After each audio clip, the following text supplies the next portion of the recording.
दोस्तों, आज का लाइक एम है 200 लाइक्स। अगर आप इसे पूरा कर लेते हैं तो शाम को एक और लॉन्ग वीडियो आएगी। तो चलिए शुरू करते हैं। यिटुगल ने ऊपर और आगे देखा, फिर उसने अपना हाथ उठाया और अपनी कमर से एक बहुत बड़ी लाल तलवार निकाली। वो खून जैसी लाल लंबी तलवार नाइट्स की 2 हाथ वाली तलवार से भी बड़ी थी और उससे तबाही जैसी हवा निकल रही थी। भले ही उसकी डरावनी ताकत अभी फूटी नहीं थी, लेकिन लोगों को पहले से ही गहरी डर महसूस होने लगी।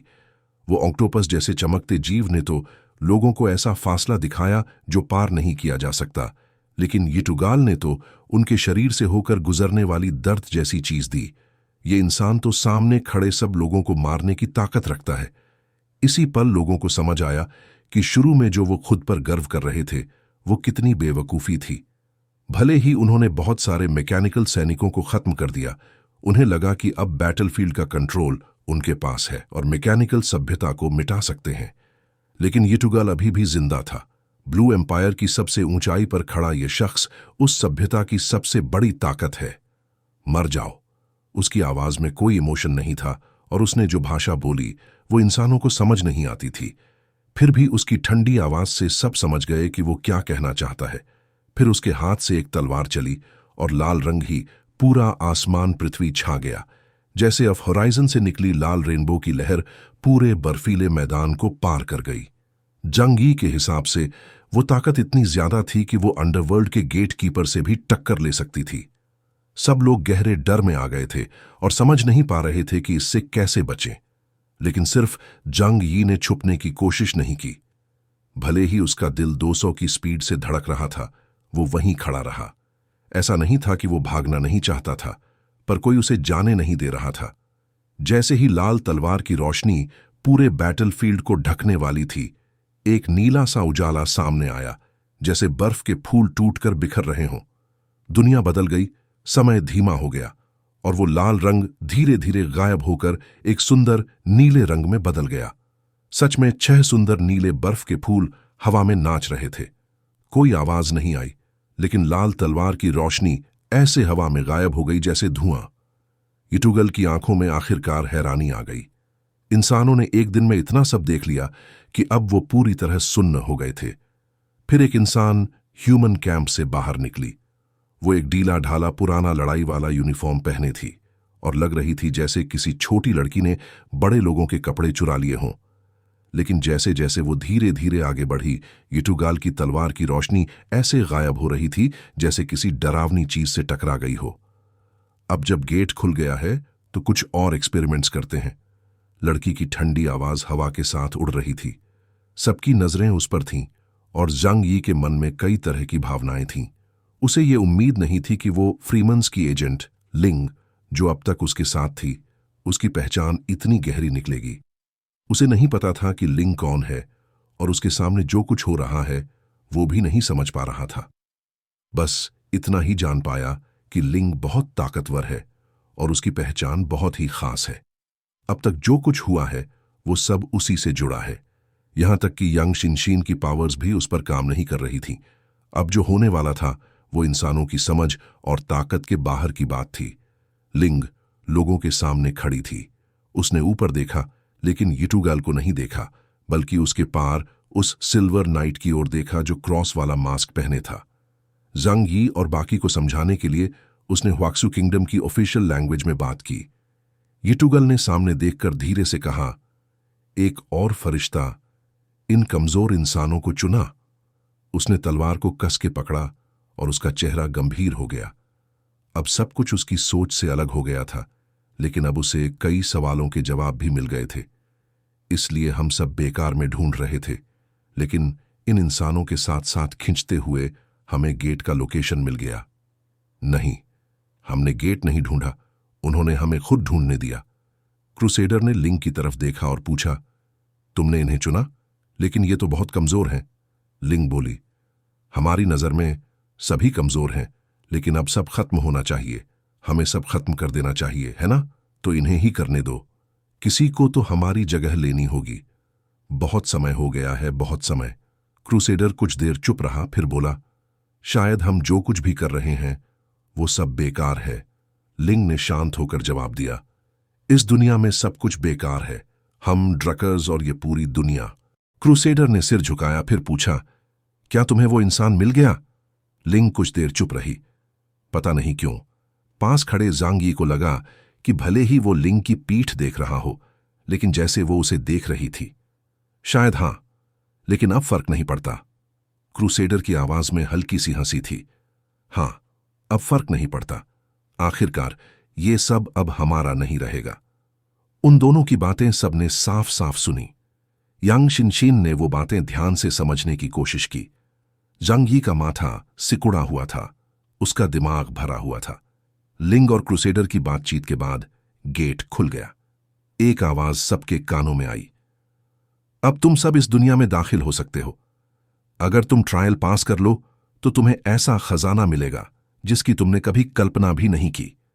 लिंग ने इंसानों की भाषा में बात की। क्रूसेडर ने यिटुगल की ओर देखा और कहा, अब एक दूसरे को मारना मना है। इतना सिंपल आदेश था कि उसने ज्यादा कुछ समझाने की जरूरत भी नहीं समझी। यिटुगल ने सिर झुकाकर माना। जांग यी और बाकी इंसानों को शायद नहीं पता कि लिंग और क्रूसेडर क्या हैं, लेकिन यिटुगल को सब पता था। ह्यूमन कैंप की तरफ सब अब भी शौक में थे। जांग यी ने लिंग की तरफ देखा। उसके मन में कई बातें थीं। फ्रीमन्स आने के बाद उसने बहुत सी लड़ाइयां देखीं और सीखा भी बहुत, लेकिन वो सब भी बहुत खतरे भरे थे। उसे हमेशा लगता था कि उसके हर कदम के पीछे लिंग का हाथ है। अब साफ हो गया कि उसका शक सही था, लेकिन उस गेट के पीछे क्या है? वो गेट जिसे मैकेनिकल सभ्यता खोलने के लिए इतना कुछ खोने को तैयार थी। यिटुगल का आना, उस गेट के पीछे छिपी वो ताकतवर रहस्यमयी शक्ति, सब कुछ इंसानों के लिए हिला देने वाला था। Pope Alexander x of Bavaria की आंखें बड़ी बड़ी हो गई थीं। उसकी मछली जैसी आंखों की पुतलियां सिकुड़ रही थीं और फैल रही थीं। लेकिन आखिर में उसने death night archangel Michael Arnold olive को आदेश दिया, ओलिव अंदर जाओ, जाकर देखो उस गेट के पीछे क्या है। जरूर वो भगवान का राज है जो उन्नत नस्लों ने छुपा रखा है। उसमें वो राज छुपा है जो इंसानों को इवॉल्व कर सकता है। पोप का आदेश सुनकर ओलिव ने धीरे से सिर हिलाया और बिना हिचक बोले, मैं आपका आदेश मानूंगा, योर होलीनेस। उसने तुरंत कोई कदम नहीं उठाया, क्योंकि सब अब भी शौक में थे। अब सबसे सही बात थी पहले दूसरों को ऑब्जर्व करना और फिर एक साथ गेट में जाना। जांग यी ने लिंग की तरफ देखा, फिर एक लंबी सांस ली और तय किया कि उससे पूछे कि चल क्या रहा है। आखिरकार वो दोनों कुछ समय तक दोस्त रहे थे और लिंग ने यिटुगल का हमला भी रोका था। मतलब वो नहीं चाहती थी कि इंसान मरे। तो सबके सामने जांग यी धीरे धीरे उसके पास गया। ये देखकर किंग आर्थर और बाकी लोग हैरान रह गए। केओस क्या कर रहा है? वो उस रहस्यमयी ताकतवर इंसान के पास जा रहा है।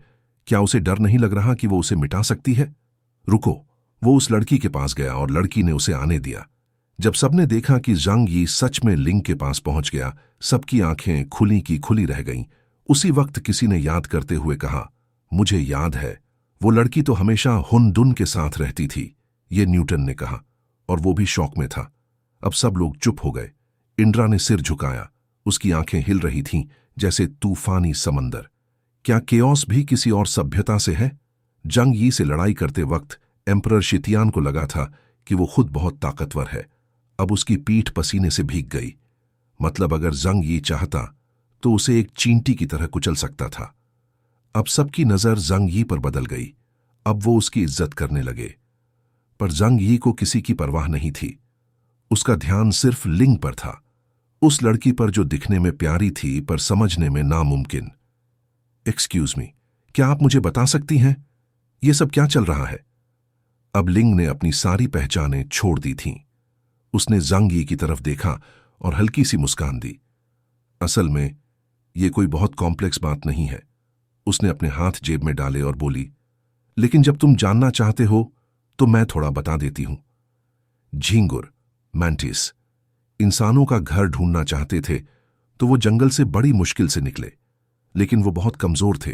तभी वो चींटी एंटी के इलाके से गुजरे और चींटियां इंसानों की खुशबू को बहुत जल्दी पकड़ लेती हैं। उसी वक्त पास में रहने वाले इंसान इन दो जीवों को देख रहे थे क्योंकि उन्हें वो दिलचस्प लग रहे थे। अब जांग यी को समझ आ गया कि लिंग की कहानी में इंसान यानी वो खुद लोग हैं, मैंटिस यानी मैकेनिकल सिविलाइजेशन और एंट यानी सरफेस वाले ह्यूमन। लिंग के चेहरे पर हल्की मुस्कान थी, आंखें गहरी हो गईं और आवाज गंभीर। लेकिन झींगुर और चींटी को नहीं पता कि बाढ़ आने वाली है। इंसानों के घर भी सुरक्षित नहीं है, इसलिए इंसानों की नजर में झींगुर और चींटी की सारी मेहनत सिर्फ एक आखिरी कोशिश है। इस बात ने ज़ांग यी को अंदर तक हिला दिया। इतनी ताकतवर मैकेनिकल सिविलाइजेशन भी अपने आप को बचा नहीं पाई। अंत में उन्हें खुद को कुर्बान करना पड़ा, जिससे लिंग की सभ्यता का ध्यान आया। लेकिन फिर भी तबाही को टाल नहीं पाए। बाढ़। झींगुर और चींटी उस बाढ़ से कैसे बचेंगे? क्या मतलब है कि आइस एज असली प्रलय नहीं है इस ग्रह के जीवों के लिए? जब यांग शिनशिन ने सारी स्थिति अच्छे से समझ ली, तब उसने आखिरकार कुछ और कहा। लेकिन उसकी बातों में कुछ ऐसा था जो परेशान करने वाला था। ज़ांग यी ने अपनी नजरें उठाईं और यांग शिनशिन की ओर देखा। क्या? यांग शिनशिन ने ज़ांग यी की ओर देखा। उसकी बातों से ऐसा लग रहा था जैसे उसे कोई फर्क ही नहीं पड़ता। अगर यह सच में कोई बड़ा ट्रायल है, तो फिर हमारे लिए एंट्री इतनी आसान क्यों है? ऐसा लग रहा है जैसे कोई भी इसमें जा सकता है। ज़ांग यी को अचानक समझ आ गया कि वही बात उसे अंदर से बेचैन कर रही थी। अगर यह ट्रायल इतना जरूरी है, तो क्रूसेडर और लिंग इतनी लापरवाही से क्यों पेश आ रहे हैं? क्या ये सच में बस इंसानों के लिए दरवाजा खोल रहे हैं, जैसे कॉकरोच या चींटी को अंदर आने दे रहे हों और फिर कोई खेल शुरू कर रहे हों? क्या ये लोग बस नजर रख रहे हैं और अपने मन बहलाने के लिए ये सब कर रहे हैं? लेकिन अगर वो बस अपने मजे के लिए भी कर रहे हैं, तब भी अगर हमने अच्छा किया तो इनाम मिलेगा। क्योंकि अगर वो हमें मारना चाहते तो बहुत आसानी से मार सकते थे। ऐसा भी कह सकते हैं कि हमारे पास कोई और ऑप्शन नहीं है। ये सोचते हुए ज़ांग यी फिर से लिंग के पास गया। उससे कुछ कहने से पहले ही लिंग ने कहा, मैं तुम्हारी सारी बातें सुन सकती हूं। वो मुस्कुराई और बोली, जाना है या नहीं, ये तुम पर है। ये तुम्हारा एक ही मौका है। लेकिन मैं कहती हूं कि कोशिश जरूर करो, क्योंकि अगर तुम सफल हुए तो इनाम इतना ज्यादा मिलेगा कि तुम सोच भी नहीं सकते। ज़ांग यी को अपने बोले जाने वाले शब्द रोकने पड़े।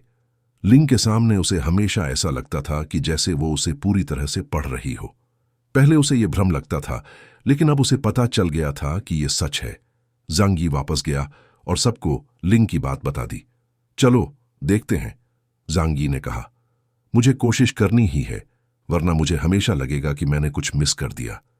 फैटी शू ने हैरानी से पूछा, बॉस, तुम तो कभी कोई रिस्क नहीं लेते। ये बड़ी अजीब बात है कि इस बार तुम खुद आगे बढ़े। ज़ांग यी ने आंखें घुमाकर कहा, इस दुनिया में कुछ भी पूरी तरह पक्का नहीं होता। तुम्हें कभी नहीं पता पहले कल आएगा या कोई हादसा। लेकिन उसने लाइट गेट की ओर देखा। इटुगाल और लोरिडेक अंदर जा चुके थे। मुझे लगता है कि मैकेनिकल सभ्यता के पास हमसे ज्यादा जानकारी है। वो कुछ बहुत बड़ा पाने जा रहे हैं, और अगर हम रिस्क लें तो फायदा बहुत बड़ा हो सकता है।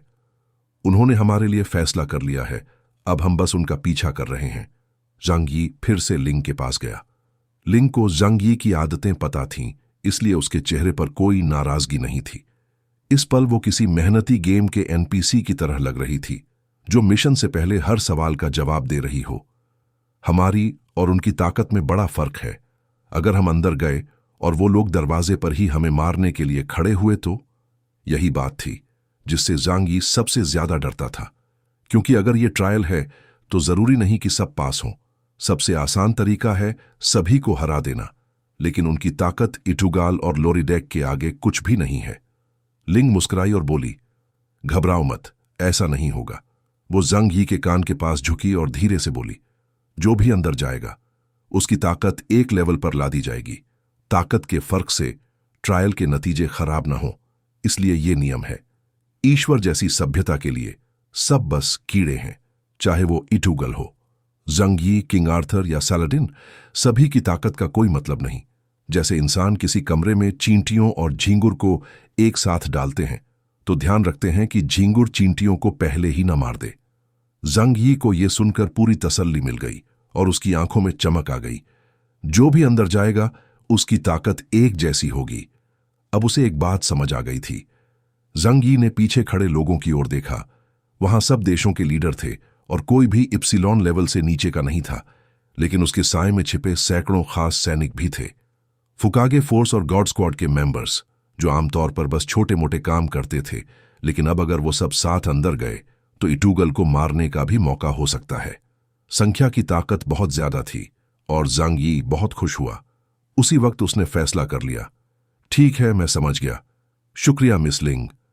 जांग यी ने पूरी ईमानदारी से लिंग की ओर देखा, जैसे वो एक अच्छा रिश्ता बनाना चाहता हो।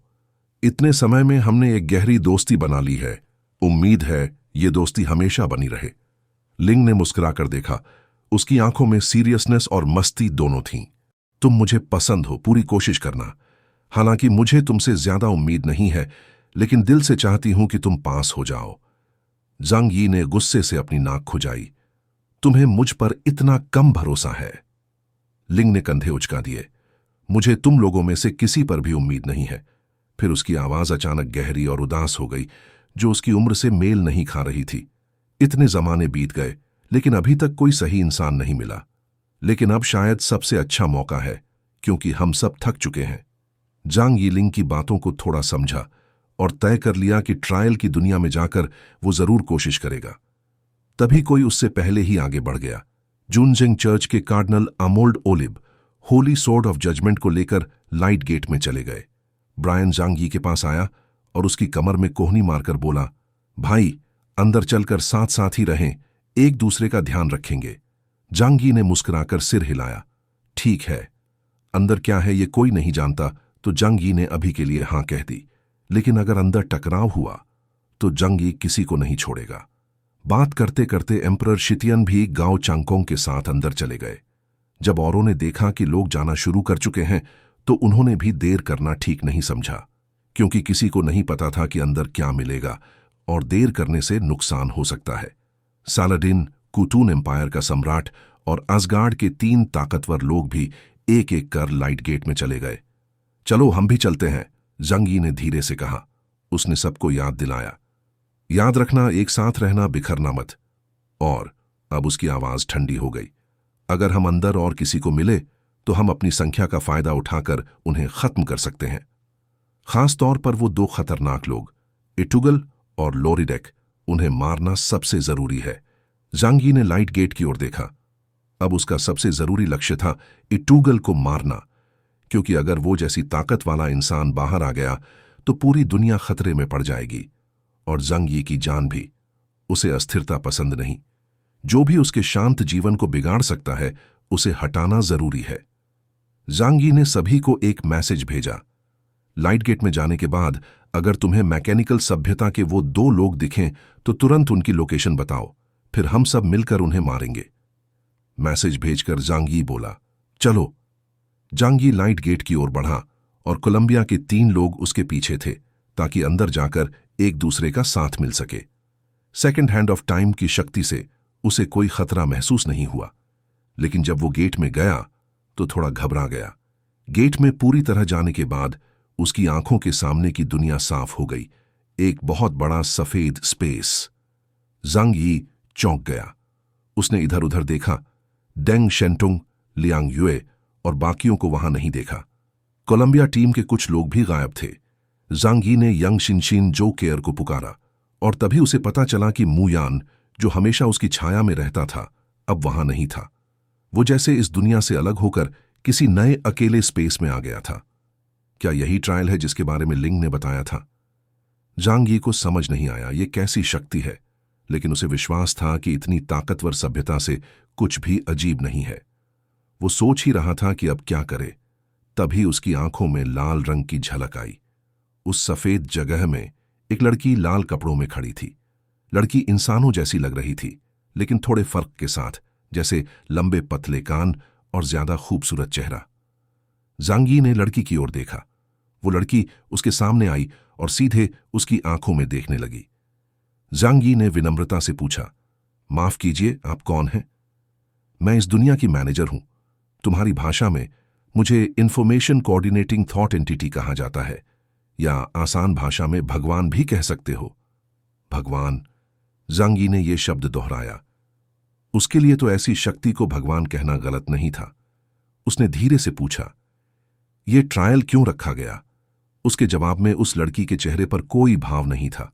उसने सीधी आवाज में कहा, यह इन लोगों को आजाद करने के लिए सही उत्तराधिकारी चुनना है। आजादी? जंगी को थोड़ा अचरज हुआ, लेकिन इससे पहले कि वो और कुछ पूछता, लड़की ने बोलना शुरू कर दिया।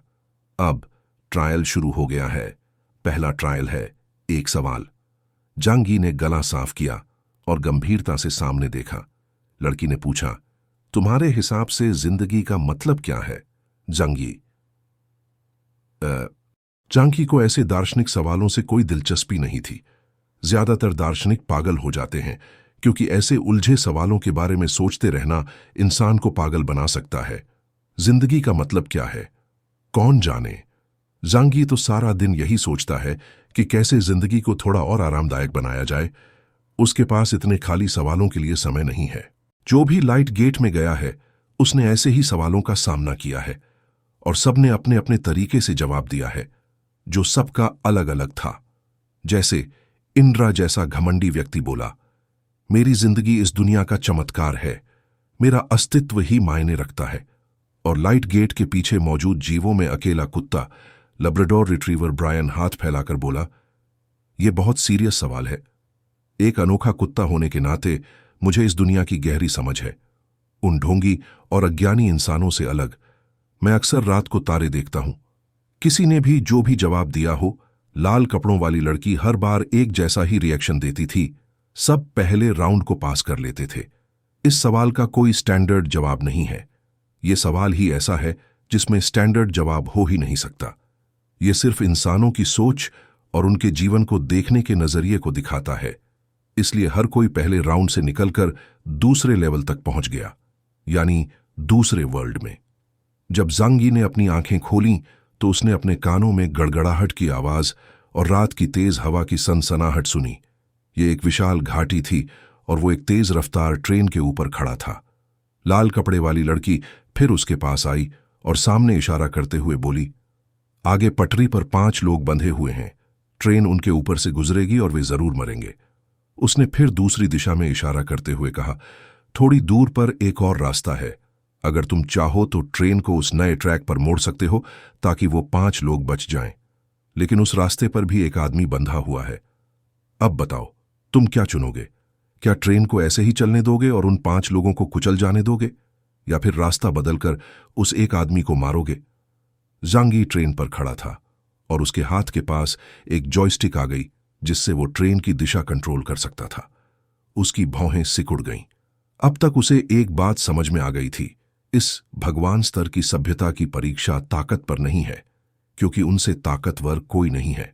वो ऐसे लोगों की तलाश में है जो वो सवाल हल कर सकें जिन्हें वो खुद हल नहीं कर सकते। ये सवाल एक ऊंचे लेवल की सोच से जुड़े होते हैं, और ऐसी सोच इंसानी स्वभाव से आती है। जैसे पहला सवाल और अब ये मानवीय चुनाव वाला सवाल।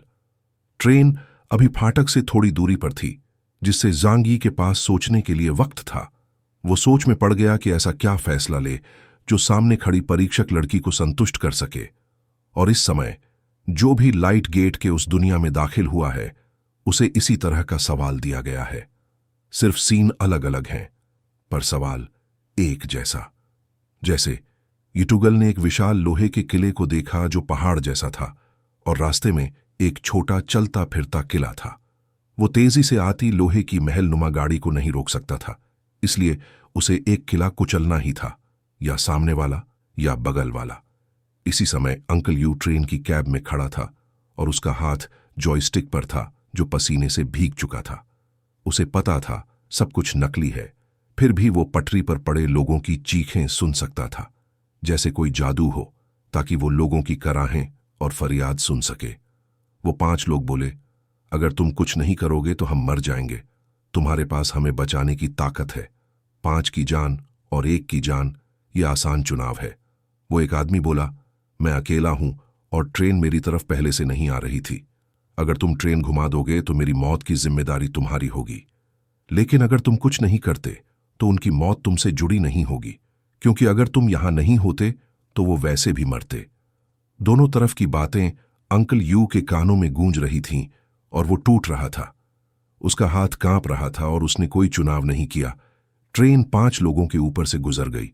उसने कुछ नहीं किया, पर ये कुछ नहीं करना भी एक चुनाव था, और क्योंकि ये एक परीक्षा थी तो उसका कुछ न करना अलग मायने रखता था। इसलिए लाल कपड़े वाली लड़की ने उसे फेल कर दिया और वो एक रोशनी बनकर उस दुनिया से गायब हो गया। अगले पल वो लाइट गेट के बाहर वापस आ गया। सामने का नजारा देखकर अंकल यू ने एक सांस ली, लेकिन बिना पछताए सिर हिला दिया। और उसके बाद बहुत से लोग एक एक करके बाहर टेलीपोर्ट हुए। दूसरे लेवल में कई लोग बाहर हो गए। किसी ने 5 लोगों को मरने दिया, किसी ने 1 की जान देकर 5 को बचाया, फिर भी उन्हें फेल कर दिया गया। सब एक दूसरे को देख रहे थे और अंकल यू ने देखा कि फ्लोइंग फोर्स और गॉड टीम के कुछ लोग भी वहीं हैं, तो वो पूछने चला गया, तुम लोग कैसे बाहर हो गए? उसे कुछ जाने पहचाने चेहरे दिखे, जैसे चिंगपू बेस का लीडर सिंगतियन। सिंगतियन ने कंधे उचकाकर कहा, पता नहीं, मैंने भी आखिरी में ट्रैक बदला था, फिर भी फेल कर दिया गया। अंकल यू ने सोचा, मैंने तो कोई फैसला नहीं लिया, ट्रेन को वैसे ही चलने दिया, फिर भी फेल हो गया। तो शायद फैसला कुछ भी हो, नतीजा वही है। बाकी लोग भी इसी तरह की बातें कर रहे थे। असल में विकल्प सिर्फ 2 थे। सबका सोचने का तरीका भी लगभग एक जैसा था, फिर भी सब फेल हो गए। अंकल यू ने आह भरी, शायद हमारे अंदर कोई खास बात नहीं थी। इसी समय घाटी में फैटी शू भी इसी टेस्ट का सामना कर रहा था। लाल कपड़े वाली लड़की उसके पास खड़ी थी और बोली, अब बताओ, क्या ट्रेन को उसी ट्रैक पर चलने देना चाहोगे जहां 5 लोग बंधे हैं, या ट्रैक बदलकर 1 की जान लेना चाहोगे? फैटी शू बहुत देर तक सोचता रहा। ट्रेन की आवाज गूंज रही थी और दोनों ट्रैकों पर बंधे लोगों की बातें उसके दिमाग में घूम रही थीं। फिर उसने धीरे से जॉयस्टिक छोड़ दी और पीछे हट गया। मैं कुछ नहीं करूंगा, लड़की ने पूछा। क्यों? फैटी चू बोला, मुझे दूसरों की जिंदगी मौत का फैसला करना बहुत मुश्किल लगता है, तो मैंने सोचना ही छोड़ दिया। जो हो रहा है उसे वैसे ही होने दिया। अगर मैं यहां ना होता तो भी यही होता, इसलिए मेरी कोई जिम्मेदारी नहीं बनती। लाल कपड़े वाली लड़की ने उसकी बात पर सिर हिलाया। हर चीज को एक दर्शक की तरह देखना। फैटी शू ने नर्वस होकर पूछा, क्या मैं पास हो गया? उसे खुद पर भरोसा नहीं था। उसे लग रहा था कि ये एक कायराना हरकत है, लेकिन अगले पल लड़की ने हल्का सिर हिलाया। तुम पास हो गए। फैटी शू खुशी से झूम उठा। मैं तो सच में एक जीनियस हूं। इटुगल को जब यही सवाल पूछा गया तो उसने बिना देर किए जॉयस्टिक खींच दी और छोटा किला कुचलवा दिया। कभी कभी समूह की भलाई के लिए किसी एक की कुर्बानी जरूरी होती है, लड़की ने पूछा। अगर वो बलिदान देने वाला तुम होते तो? इटुगल बोला, मैं भी। कोई भी लाल कपड़े वाली लड़की से झूठ नहीं बोल सकता। इतनी उच्च चेतना के सामने झूठ बोलना बेवकूफी है। जो उसने कहा वही उसका सच्चा सोच था कि वो सच में चंग जियुआन सभ्यता के लिए अपनी जान दे सकता है। और सिर्फ वो ही नहीं, लोरिडेक, प्राटोस, 10 अन्य राक्षस और उनके साथियों ने भी काल के लंबे समय में अपनी जान दे दी थी, एक ही मकसद से कि चंग जियुआन जिंदा रहे। क्योंकि जब कोई सभ्यता पूरी तरह मिट जाती है तो वहां का सब कुछ, हर निशान हवा में उड़ जाता है और तब उनका होना भी बेकार हो जाता है। लड़की ने सिर हिलाया। तुम ये टेस्ट पास कर गए। किंग आर्थर ने भी सामने दौड़ती ट्रेन को देखा और फैटी शू की तरह जॉयस्टिक छोड़ दी। हर इंसान जन्म से बराबर और आजाद है और किसी को यह हक नहीं कि वो किसी और की जिंदगी का फैसला करे। अगर 5 लोगों को बचाने के लिए मुझे एक निर्दोष की जान लेनी पड़े तो मैं ऐसा नहीं करूंगा, लड़की ने पूछा। अगर तुम कुछ नहीं करते तो वो 5 लोग मर जाएंगे। क्या यह सही है? किंग आर्थर बोला, मैं किसी की जिंदगी या मौत का फैसला करने के काबिल नहीं हूं। अगर मैं 1 की जान लेकर 5 को बचाता तो वो भी हत्या ही होती, और जो 5 लोग हैं वो वैसे भी मरने वाले थे। मैं नहीं होता तो? लड़की ने सिर हिलाया। वो भी पास हो गया और अगले लेवल पर चला गया। आर्नल्ड ओलिब, जो जुनजेंग चर्च का कार्डिनल, आर्केंजल माइकल और डेथ नाइट था, ने सवाल उठाया, क्या इन लोगों में कोई जुनजेंग चर्च का भक्त है? लड़की बोली, पता नहीं, शायद सब हैं या कोई भी नहीं। इंसानी समाज के हिसाब से सबके गुण एक जैसे हैं। ओलिव ने अपने गले का क्रॉस उठाकर चूमा और कहा, मृत्यु, बस ईश्वर की गोद में लौटना है। डरने की कोई बात नहीं। जो सच्चे भक्त नहीं होते वही नरक में जाते हैं। इसलिए इनकी जिंदगी या मौत का फैसला सिर्फ भगवान करेगा। मैं सिर्फ उनके लिए प्रार्थना करूंगा। लड़की की आंखों में एक अजीब सी झलक आई। शायद उसने इंसानी धर्म को समझ लिया। ओलिव भी पास हो गया और अगले लेवल पर पहुंच गया। जांग ही का तरीका डंग शनटोंग जैसा ही था, लेकिन सच कहें तो ज्यादातर लोग ऐसा ही फैसला लेते। लाल कपड़ों वाली लड़की ने कहा, जब बात तुम्हारी ना हो तो भगवान की तरह सोचकर फैसला लेना आसान होता है, लेकिन जब खुद अपने हाथों से किसी की जान लेनी पड़े तो इंसान शायद बिल्कुल उल्टा फैसला लेता है। क्या यही है तुम्हारे इंसानों की जटिलता? उसकी बात सुनकर जांग यी के चेहरे पर एक हल्की सी मुस्कान आई, जैसे मजाक कर रहा हो। अरे, तुम शायद कुछ गलत समझ रही हो, जांग यी ने शांति से जवाब दिया।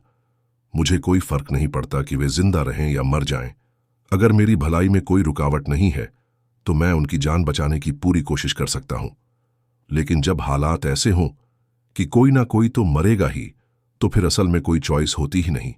मेरे लिए वही सबसे अच्छा ऑप्शन है, उसने एक उंगली उठाकर कहा, क्योंकि ऐसे मौके पर मुझे सिर्फ अपनी भलाई के बारे में सोचना होता है, उन दोनों ट्रैक पर पड़े लोगों की जान की नहीं। ये जवाब पहली बार था जो लड़की ने सुना। उसके चेहरे के भाव नहीं बदले, लेकिन उसकी आंखों में हलचल थी, जैसे किसी ने पानी में पत्थर फेंका हो। इससे तुम्हारा क्या फायदा है? वो 5 लोग तो तुम्हारे लिए अजनबी हैं। क्या तुम ये कहना चाह रहे हो कि 5 लोगों को बचाने से तुम्हें ज्यादा इनाम मिलेगा? जांग यी ने हाथ हिलाकर कहा, ये सब अनिश्चित चीजें हैं। उन्होंने चाहे कुछ भी कहा हो, वो मेरे फैसले को उस पल पर असर नहीं डालता। मैंने ट्रेन को उस ट्रैक पर मोड़ा जहां सिर्फ एक आदमी था, सिर्फ इसलिए ताकि मेरा खुद का खतरा कम हो, क्योंकि अगर ट्रेन 5 लोगों के ऊपर से गुजरती तो उसका खतरा बहुत ज्यादा होता।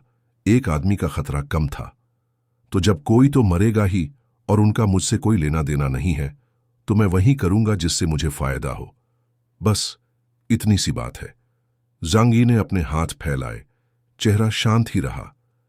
फिर जब तुमने मुझे उस आदमी को अपने हाथों से धक्का देने को कहा ताकि ट्रेन रुक जाए, तो तुमने सोचा कि मैं बहुसंख्यकों की भलाई के लिए किसी एक को बलि दे दूंगा। तुम गलत हो। मुझे सबसे ज्यादा परवाह अपनी भलाई की है। बाकी चाहे 1 हो, 5 हो, 1000 हो या लाख, मुझे फर्क नहीं पड़ता। तो फिर मैं उन 5 अनजान लोगों के लिए एक इंसान को मारने का मानसिक बोझ क्यों उठाऊं? जांग यी की बातों से लड़की चौंक गई। उसके चेहरे पर कोई हाव भाव नहीं था, पर उसकी आंखें बहुत कुछ कह रही थीं। इस बार बहुत सारे लोग इस ट्रायल में थे, पर ज्यादातर लोगों की सोच एक जैसी थी, अपनी भलाई बनाम सामूहिक भलाई। सिर्फ जांग यी ही ऐसा था जिसे इन सब से मतलब नहीं था। वो सिर्फ और सिर्फ अपने फायदे के लिए जीता था। वो जब चाहे सर्वोत्तम उपयोग वाला सिद्धांत अपनाता, जब चाहे आजादी वाला। उसके लिए दुनिया का केंद्र वही खुद था। ये पक्का आत्मविश्वास लड़की को अंदर तक हिला गया। यांग शिनशिन जैसी होशियार प्रजाति को पाकर वो सिर्फ थोड़ी प्रभावित हुई थी, लेकिन जांग यी जैसा इंसान उसने पहली बार देखा था। शायद उसकी सभ्यता के पुराने समय में ऐसे लोग रहे होंगे, लेकिन जैसे जैसे उनकी सभ्यता आगे बढ़ी, ऐसा सोच धीरे धीरे मिट गया। जांग यी की आंखों में उसने देखा कि वो सच में मानता है कि दुनिया का केंद्र वही है। कोजिटो एर्गो सम, मैं सोचता हूं इसलिए मैं हूं। जांग यी के मन में ये शब्द गूंजे। वो वंग शेंगरिन की शिन शुए किताब बार बार पढ़ चुका था। जब भी वो उलझन में होता, उसे पढ़कर रास्ता साफ हो जाता। दुनिया इसलिए है क्योंकि मैं उसे देख रहा हूं, तो मैं सोच सकता हूं कि पूरी दुनिया मेरे चारों तरफ घूम रही है। जब मैं नहीं रहूंगा तो मेरे लिए वो दुनिया भी नहीं रहेगी। इसलिए जो भी करूं, बस वही करूं जो मुझे करना है। लड़की की आंखों में चमक आ गई। ये जवाब बाकी लोगों से अलग था। वो खुश हुई और जांग यी से बोली, तुम्हारा जवाब बहुत दिलचस्प था, इसलिए मैं तुम्हें इनाम देती हूं। जांग यी की आंखें चमक उठीं। असल में जब उसने ये फैसला लिया तब उसे नहीं पता था कि सही जवाब क्या है, लेकिन वो बहुत होशियार था। उसे समझ आ गया था कि इतनी उन्नत सभ्यता के सामने चालाकी दिखाना बेकार है। इसलिए वो अपने असली रूप में रहा और इसी ईमानदारी ने उसे लड़की की प्रशंसा दिलवाई। लड़की ने हाथ उठाया, उसकी हथेली से एक रोशनी निकली और सीधा जांग यी के शरीर में समा गई। उसे ऐसा महसूस हुआ जैसे आत्मा शरीर से निकलकर उसे ऊपर से देख रही हो। समय थम गया। सब कुछ बहुत धीरे चल रहा था। सिर्फ उसकी आत्मा और लड़की ही इस दुनिया में चल पा रहे थे।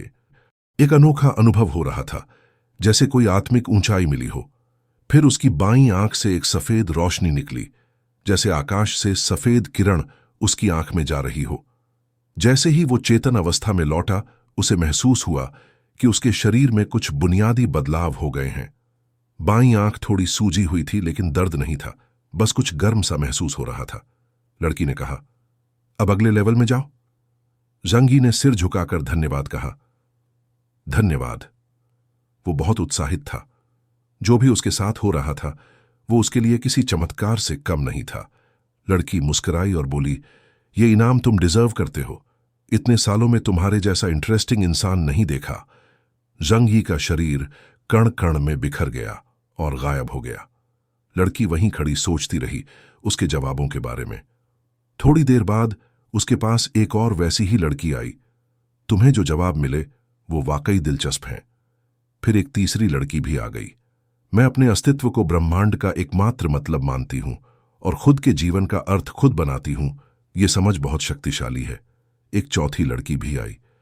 शायद वही बन सकता है वो इंसान। 5वीं, 6ठी, 7वीं कई लड़कियां लाल कपड़ों में वहां आ गईं।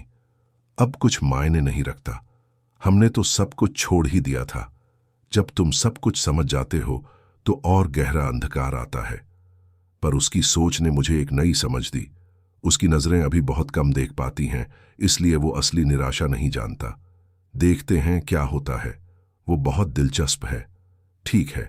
जंग यी की आंखों के सामने रोशनी चमकी और फिर अगली ही पल दुनिया बदल गई।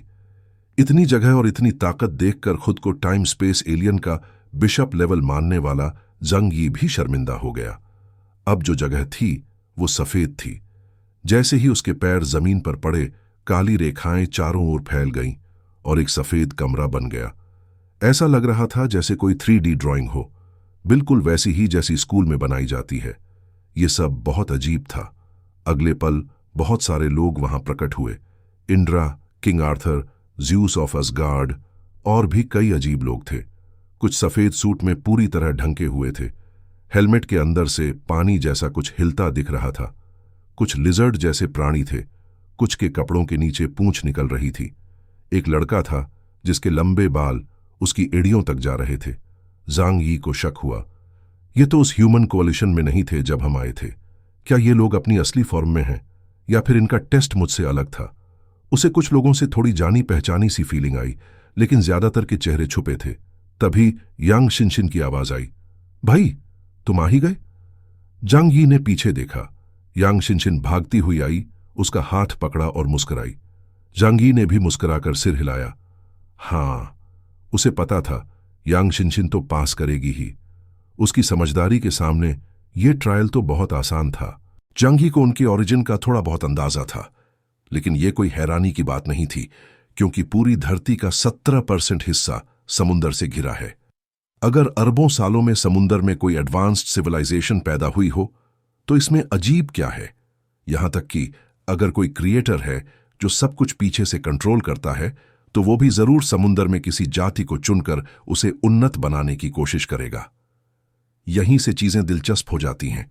ये जगह तो मेरी सोच से भी ज्यादा शानदार है, जंग यी ने अपनी बाईं आंख को मसलते हुए कहा। इस वक्त उनकी बाईं आंख का प्यूपिल थोड़ा गर्म महसूस हो रहा था, वैसे ही जैसे कोई ठंडी सर्दियों में आंगन में लेटा हो और बंद आंखों पर धूप की गर्मी महसूस करे। ये एक ऐसी ताकतवर सभ्यता थी जिसे इंसानी समझ से बाहर माना जा सकता है। इसकी मौजूदगी ने कई अंडरग्राउंड सिविलाइजेशंस को रिस्क उठाकर यहां खींच लाया था। ये ट्रायल बहुत ज्यादा मायने रखता था। जांग यी ने धीरे से अपनी मुट्ठियां भींच लीं। वो थोड़ा नर्वस था, लेकिन उससे ज्यादा एक्साइटेड था, सिर्फ इसलिए कि उसने सवालों का जवाब थोड़ा हट के सोच कर दिया। मैनेजर ने उसे जबरदस्त इनाम दे दिया। सोचा जा सकता है कि आगे भी ऐसे बहुत से इनाम मिलने वाले हैं। आखिरकार इतनी उन्नत सभ्यता के लिए जो कुछ भी इंसानों को दिया जाएगा वो हमारे लिए खजाने से कम नहीं होगा। उसी समय लाल कपड़े वाली लड़की की छवि एक बार फिर सामने आ गई। इस बार उसका आकार और भी बड़ा था, जैसे कोई विशाल देवी आसमान में प्रकट हुई हो। सभी ने उसकी ओर देखा। आंखों में गंभीरता और उम्मीद थी। लाल कपड़े वाली लड़की की आवाज सभी के दिमाग में गूंज उठी। पहले 2 राउंड की छंटनी में कुछ अयोग्य लोगों को बाहर कर दिया गया है, लेकिन अब भी मैदान में बहुत लोग बाकी हैं। इसलिए अब मैं आपको रैंडम तरीके से बांटने जा रही हूं और प्रिमिटिव तरीके से एलिमिनेशन होगा। अब जो अपने ओपोनेंट को हराएगा वही आगे रहेगा, जो हारेगा वो बाहर हो जाएगा। घबराइए मत, आप मारे नहीं जाएंगे। अगर आप रूल्स की दुनिया में मरते हैं तो आप बाहर की दुनिया में दोबारा जिंदा हो जाएंगे। ये सुनकर ज़ांग यी दंग रह गया। उसकी आंखें खुल गईं और मुंह अपने आप खुल गया। पुनर्जीवन, रेजरेक्शन, क्या ये कोई ऐसी शक्ति है जो कार्बन बेस्ड जीवों के पास हो सकती है? और लाल कपड़े वाली लड़की के अनुसार जो भी यहां मरेगा वो बाहर जिंदा हो जाएगा। इसका मतलब उन्होंने ये तकनीक बहुत अच्छे से समझ ली है। ये इंसानों के लिए कल्पना से भी परे था। अगर ऐसा है तो क्या ये अमृता, इटर्नल लाइफ, हासिल करने का तरीका नहीं हो सकता? सिर्फ ज़ांग यी ही नहीं, वहां मौजूद हर इंसान की आंखों में जोश छिपा नहीं था। क्या यही है वो महान भगवान जैसी सभ्यता? यिटुगल ने बड़बड़ाया और उसकी नजरें और भी मजबूत हो गईं। उसने मुट्ठियां भींच लीं। हमारा फैसला सही था। अगर मैं ये ट्रायल पास कर पाया तो मैं चांग जीवन सभ्यता को जिंदा रखने का रास्ता ढूंढ सकता हूं। ज़ांग यी ने डंग शेंटोंग और बाकियों की ओर देखा और बोला, दोस्तों, यहां हर किसी के पास दूसरों को हराने का मौका है, तो कृपया पूरी ताकत लगा दो। ऐसे गेम्स उनके लिए फायदेमंद थे। सभी की ताकत एक लेवल पर आ चुकी थी। अब सिर्फ कम्बैट स्किल्स और किस्मत की परीक्षा थी। हां, एबिलिटीज को कंट्रोल करना बहुत जरूरी है। अगर रैंडमली कोई ऐसा एलियन मिल गया जो आपकी एबिलिटी को रोक सकता है तो आधी जंग तो वैसे ही हार गए। सबने सिर हिलाया, कुछ नर्वस थे तो कुछ जोश में। बाइली चांगचिंग ने अपनी आयरन मुट्ठी रगड़ी। उसकी आंखों में गहराई थी। वूदी ने दांत दिखाए और ज़ांग यी देंग शेंटोंग की ओर देखा, जिन्हें वो बाहर की दुनिया में नहीं हरा पाया था, लेकिन अब उसे एक मौका मिल सकता है। अगर वो आमने सामने आए तो वूदी बिल्कुल भी रहम नहीं करेगा। लियांग युए ने अपनी कमर पर बंधी तलवार लोंगमिंग को छुआ। उसकी आंखें चमक रही थीं। जैसे जैसे उसकी सुपर पावर्स दबाई जाती थीं, उसकी लड़ाई की ताकत और बढ़ जाती थी। तो ये रूल तो उसके लिए एकदम सही था। Boom, boom, boom. सफेद कमरे से कई लोग रोशनी की तरह उड़े और लाल कपड़े वाली लड़की के बनाए बैटलफील्ड की ओर चले गए। ज़ांग यी ने पहले से ही all things in the universe और second hand of time activate कर लिया था। डिफेंसिव और प्रिडिक्टिव एबिलिटीज ऑन करके वो सामने की बड़ी और पुरानी जमीन देख सकता था, जहां जमीन पर बड़े बड़े जानवर घूम रहे थे। क्या मेरा बैटलफील्ड कोई विशाल और जंगली इलाका है? ज़ांग यी ने सोचा। उसकी डिवाइन पावर एक होली सिल्वर वेपन में बदली, जो चेनलोंग आर्मर के ऊपर डिफेंस की एक नई परत बनाती थी, और एक हिस्सा उसके हाथ में एक भाले के रूप में बदल गया। कुछ पलों बाद ज़ांग यी भी एक रोशनी बनकर आकाश में उड़ गया। जैसे ही रोशनी गायब हुई, वो आसमान से धरती की ओर गिरने लगा।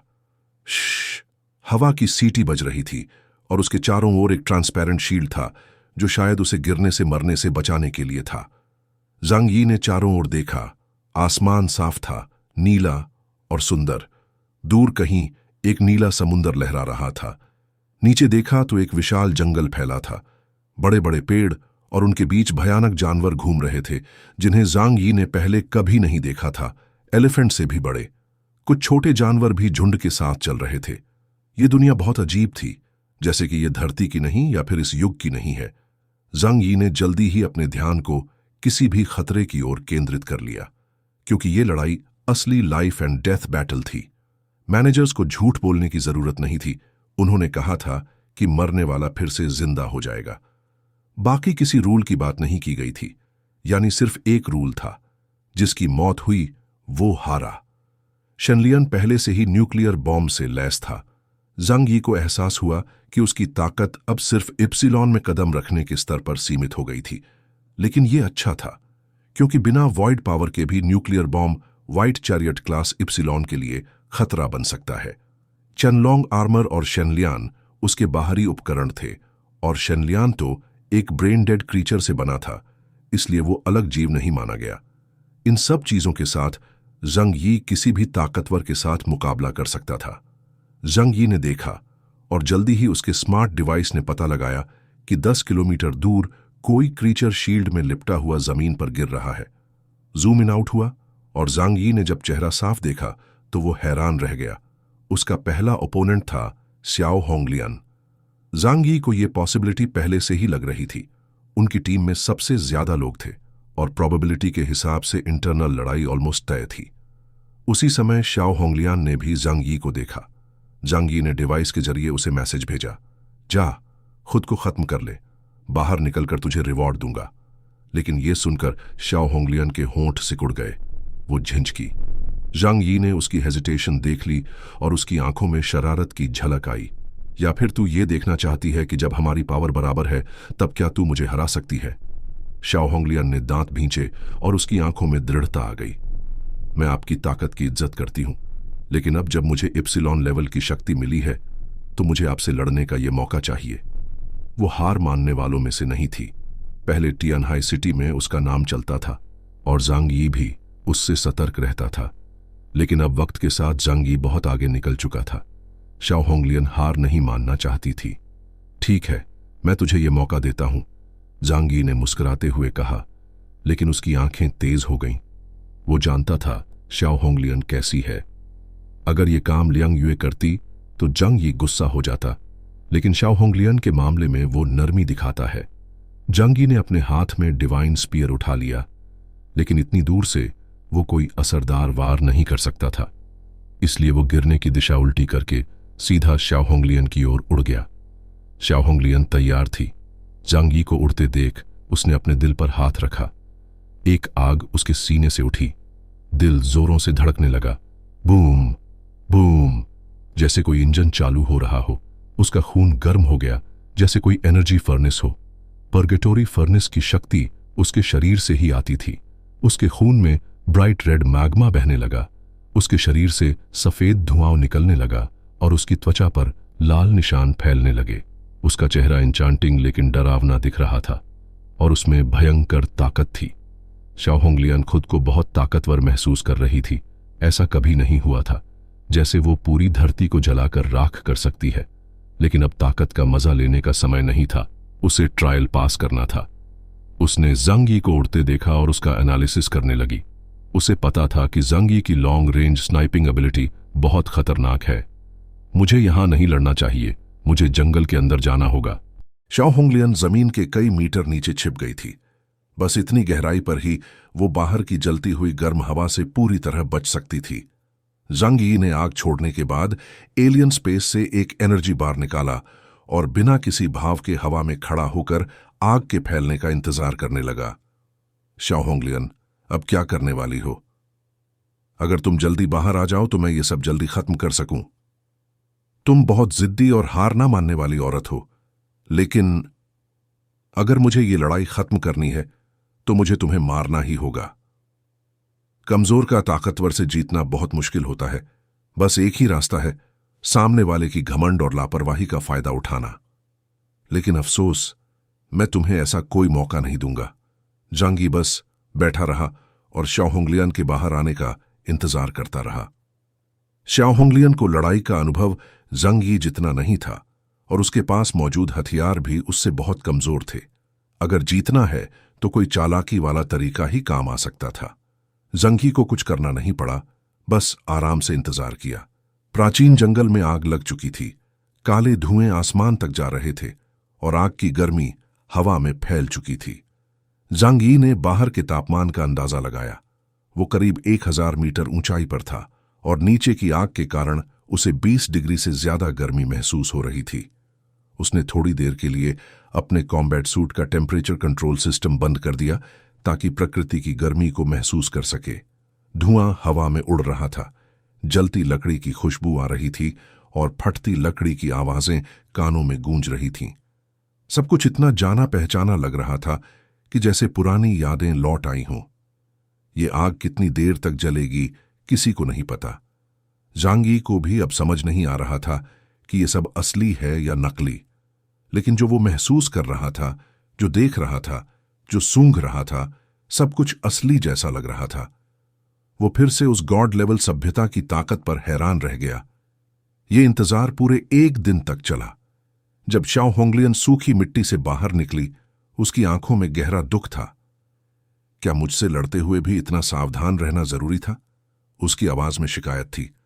अगर थोड़ा सा भी मौका देते तो ठीक रहता। क्या इतना सतर्क रहना जरूरी था? जंग यी की आवाज आसमान से आई। जब इतनी आसानी से जीत सकते हैं तो क्यों बेवजह की लड़ाई। उसने अपने शरीर पर पहने हुए आर्मर और हाथ में पकड़े हुए मैजिक वेपन को देखा और हल्की सी सांस ली।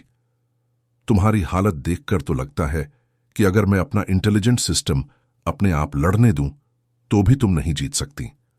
आखिरकार ज़ांग यी ने एक गोली चलाई और चाओहोंगलियान को मार दिया। वो एक रोशनी की लकीर बनकर गायब हो गई और अगले पल वो बाहर की दुनिया में दोबारा जिंदा हो गई। बाहर अंकल यू और बाकी लोग अगली जानकारी का इंतजार कर रहे थे। लाइट गेट अब बंद हो चुका था, कोई और अंदर नहीं जा सकता था। चाओहोंगलियान ने अपनी दाहिनी हथेली को देखा और लंबी सांस ली। जिस ताकत को उसने थोड़ी देर पहले महसूस किया था अब वो खत्म हो चुकी थी। उसके चेहरे पर एक कड़वी मुस्कान आ गई। जो ताकत तुम्हारी नहीं होती वो हमेशा नहीं रह सकती। चाहे उसे कुछ देर के लिए पा भी लो, उसे सही से चला नहीं सकते। शुरू से ही मेरे पास जीतने का कोई मौका नहीं था। एक और बैटलफील्ड पर जब यंग शिनशिन ने अपनी आंखें खोलीं, वो अंधेरे से घिरी हुई थी। दोनों तरफ ऊंची ऊंची इमारतें थीं, किसी अनजान चीज से बनी हुई, जिनमें धातु की चमक थी और वो सीमेंट जैसी नहीं लग रही थीं। आसमान में एक चमकता हुआ चांद था। यांग शिनशिन ने सिर उठाया और चांद को घूरा। उसकी आंखों में गंभीरता थी। उसने अपने कॉम्बैट सूट के इंटेलिजेंट सिस्टम से ठंडी आवाज में कहा, इस चांद के डिटेल्स को एनालाइज करो। सिस्टम ने चांद को झूम किया और विश्लेषण शुरू कर दिया। जल्द ही उसे जवाब मिला, ये वही चांद है जो हम रोज देखते हैं, मतलब हम अभी भी किसी ग्रह पर ही हैं। यंग शिनशिन ने चारों ओर देखा और बोली, ये हमारे समय का ग्रह नहीं है, ये किसी गॉड लेवल सभ्यता का प्रोजेक्शन स्पेस है जो उनके समय की दुनिया को दिखा रहा है। इमारतें इतनी बड़ी थीं कि उनके सामने इंसान बहुत छोटा लग रहा था। तैयार हो जाओ, अब लड़ाई शुरू होगी। ये कहकर यांग शिनशिन ने अपनी छाती पर हाथ रखा और एक काले रंग की आर्मर ने उसके पूरे शरीर को ढक लिया। ये एक्सोस्केलेटन आर्मर लू कीरेन ने उसके लिए बनाई थी। भले ही यांग शिनशिन ज्यादातर फ्रंट पर नहीं जाती थी, लेकिन ज़ांग यी ने फिर भी उसके लिए पूरी तैयारी कर रखी थी। हालांकि ये उसकी पहली सोलो लड़ाई थी, लेकिन वो घबराई नहीं, बल्कि ठंडे दिमाग से सोचने लगी। उसकी सबसे ताकतवर एबिलिटी थी मैटर कंट्रोल, लेकिन फॉलन एंजल पपेट से सही निशाना लगाना आसान नहीं था। अच्छी बात यह थी कि उसके पास एक्सोस्केलेटन आर्मर था, जिससे वो क्लोज कॉम्बैट में इतनी परेशानी में नहीं आती। अब मुझे पता लगाना है कि मेरा दुश्मन कौन है, वो कहाँ है और उसकी ताकत क्या है। उसके बाद ही कोई तरीका सोचा जा सकता है। यह बैटलफील्ड एक पुराना सुपर सिटी था और इतनी बड़ी जगह में दुश्मन को ढूंढना आसान नहीं था। लेकिन जल्दी ही एक जोरदार आवाज उसके कानों में आई। उसने ऊपर देखा और उसके काले आंखों ने एक डरावना नजारा देखा। एक के बाद एक गगनचुंबी इमारतें जमीन से ऊपर खींच ली गईं, जैसे कोई अदृश्य दैत्य उन्हें खिलौनों की तरह उठा रहा हो। धड़ाम धड़ाम, हर इमारत अब उड़ती हुई यांग शिनशिन की तरफ फेंकी जा रही थी। ऐसा सिर्फ दो तरीकों से हो सकता है। 1. किसी के पास बहुत ताकतवर टेलीकिनेसिस हो। 2. वो इंसान इन इमारतों के मटेरियल को कंट्रोल कर सकता हो। यांग शिनशिन ने तुरंत अंदाजा लगा लिया, ब्रायन कोलंबिया का सुपरनोवा या फिर मैग्नीटो। सिर्फ इन्हीं जैसे लोग इतनी बड़ी बड़ी इमारतों को ऐसे घुमा सकते हैं। ये इमारतें इंसानों की आम इमारतों से कई गुना बड़ी थीं। दूसरे ने उसे ढूंढने के लिए यह तरीका अपनाया था, सारे इलाके को साफ करो ताकि छिपने की जगह ना बचे। एल्सा गुडमैन, कोलंबिया की मैग्नीटो, उसकी दुश्मन थी। वो भी उसी बैटलफील्ड पर आई थी और उसने 1 सेकंड की भी देरी किए बिना पूरे शहर पर हमला कर दिया था। शहर मेटल से बना था, मतलब हर चीज उसके लिए एक हथियार थी। उसने बहुत जल्दी सब कुछ साफ करना शुरू कर दिया ताकि वो दुश्मन को ढूंढ सके। तुम बहुत बदकिस्मत हो, ये मेरा मैदान है, अब तुम्हारा कोई चांस नहीं। उसके होठों पर एक पागल मुस्कान थी। उसके चारों तरफ मेटल का तूफान बन चुका था और वो तेजी से यांग शिनशिन की तरफ बढ़ रही थी। उसने हाथ उठाया और मेटल के टुकड़े बारिश की तरह यांग शिनशिन की तरफ चले आए। यांग शिनशिन ने ध्यान लगाया, सामने उस विशाल इमारत को देखा जो उस पर गिर रही थी, फिर एल्सा की तरफ देखा और तभी उसने अपनी शक्ति का इस्तेमाल किया। एक विशाल फॉलन एंजल पपेट उसके पीछे प्रकट हुआ। टूटी फूटी सी इस गुड़िया ने बहुत तेजी से अपना विशाल धनुष खोला। उस पर एक काला तीर था। एल्सा की आंखें गंभीर हो गईं और उसने अपने चारों तरफ मेटल की परत चढ़ा ली। तुम्हारी शक्ति क्या है ये मैं नहीं जानती, लेकिन जब तक तीर मुझे छुएगा नहीं, मुझे कुछ नहीं होगा। तुम्हारे पास बस एक तीर है और मेरे पास पूरा शहर है जो मेरा हथियार बन सकता है। देखूं कैसे जीतती हो। यांग शिनचिन ने सच में सिर्फ एक तीर चलाया, लेकिन वो तीर सीधे उस इमारत पर मारा जो उस पर गिर रही थी। उसकी एबिलिटी ट्रोजन इम्प्लांटेशन हर मटेरियल को कंट्रोल कर सकती थी, चाहे वो जीवित हो या निर्जीव। ये तीर इमारत को गिरने से नहीं रोक सकता था, लेकिन उसकी संरचना को हवा में ही तोड़ सकता था। धड़ाम! इमारत हवा में ही टूट गई और उसके टुकड़े एल्सा के हमले के रास्ते में आकर गिर गए। एल्सा की आंखें सिकुड़ गईं। ये चीजों को कंट्रोल कर सकती है, लेकिन सिर्फ तब जब तीर उसे छुए। अच्छा तरीका है। अब एल्सा ने खुद को और मेटल से घेर लिया, जैसे तूफान में खड़ी हो। अब देखती हूं तुम क्या करोगी। एल्सा ने यांग शिनशिन का पीछा किया। यांग शिनशिन दौड़ती रही, लेकिन उसे एहसास हुआ कि शहर की सीमा है, से बाहर नहीं जा सकती। अब जीतने का एक ही रास्ता था, उसे तीर से एल्सा को मारना था। धड़ाम! एक और विशाल इमारत हवा में फेंकी गई और सीधे उसके पास गिरने वाली थी। एल्सा मुस्कुराई। मैंने तुम्हें ढूंढ लिया। अब उसकी लोकेशन धीरे धीरे जाहिर हो रही थी। वो आग से घिरे शहर में दौड़ रही थी और छिप नहीं पा रही थी।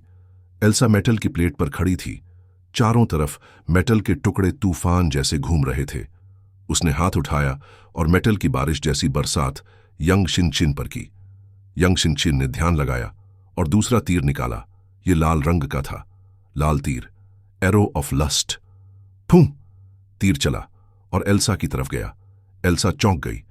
ये लाल तीर तो मेटल को भी पार कर गया। उसने हवा में खुद को मोड़ा और तीर उसके पास से निकल गया। सौभाग्य से वो बहुत तेज नहीं था, मैं बच गई।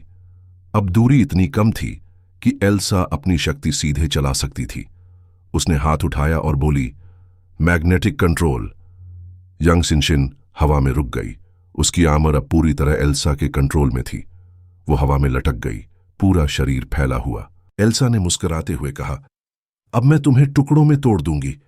उसने हाथ घुमाया और मेटल की चटकती आवाज आई। तभी चारों ओर से हवा में तीरों की बारिश की आवाज आई, जैसे हजारों तीर एक साथ एल्सा की तरफ आ रहे हों। एल्सा ने जल्दी से रिएक्ट किया। उसे पीछे से चारों तरफ से आती चीजें दिखीं, तो उसने फिलहाल यांग शिनशिन पर हमला करना छोड़ दिया और पलट गई। उसने देखा कि एक बड़ी मात्रा में बिल्डिंग का मलबा बारिश की तरह उसकी ओर उड़ता आ रहा है। इतना ज्यादा और घना कि कोई जगह खाली नहीं थी।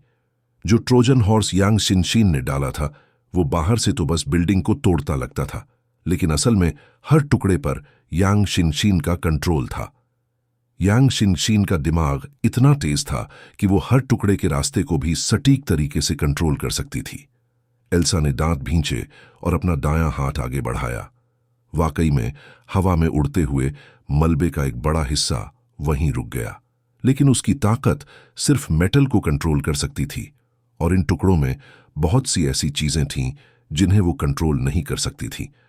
उसने बड़ी मेहनत से मेटल के टुकड़ों को इकट्ठा किया और पिंग पोंग की आवाजों के साथ एक बड़ा और मजबूत मेटल का शील्ड बना लिया। Boom boom boom! मलबा उस मेटल शील्ड से टकराने लगा। एल्सा ने यांग शिनशिन पर हमला करना नहीं छोड़ा, क्योंकि एलियंस की ताकतें मरने के बाद काम करना बंद कर देती हैं। उसने जोर लगाया और लू केरन के बनाए आर्मर को मरोड़कर ऐसा बना दिया जैसे वो किसी रसीली चीज की गठरी हो। वो मेटल पूरी तरह टूटा नहीं, लेकिन अंदर का इंसानी शरीर इतना डैमेज हो गया कि जान चली जाए। पर जब एल्सा को लगा कि उसने यांग शिनशिन को मार दिया है और वो मुस्कुराने ही वाली थी, तभी एक लाल तीर उसके मेटल शील्ड को पार करके उसके शरीर की तरफ आ गया। इतना सारा मेटल कंट्रोल करना दिमाग पर भारी पड़ता है। ध्यान दो जगह नहीं बढ़ सकता और दिमाग जैसे फटने लगता है। उसके मेटल शील्ड ने उसकी नजरें भी ब्लॉक कर दी थीं।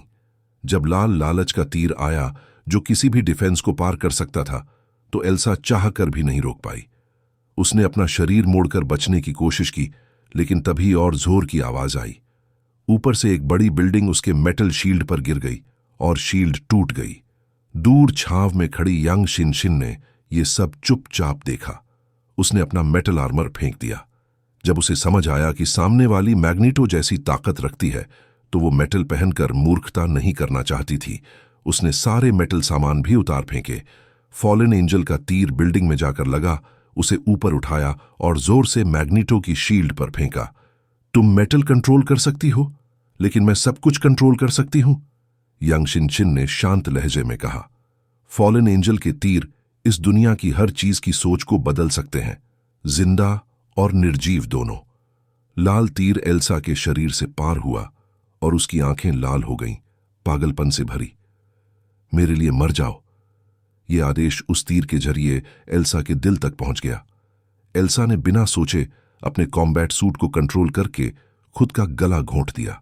सूट मरोड़ते मरोड़ते प्रिट्जल जैसा हो गया और एल्सा का शरीर जैसे जूसर में निचोड़ा गया। खून चारों तरफ उड़ गया। इस लड़ाई में यांग शिनशिन जीत गई, पर उसने खुशी नहीं जताई।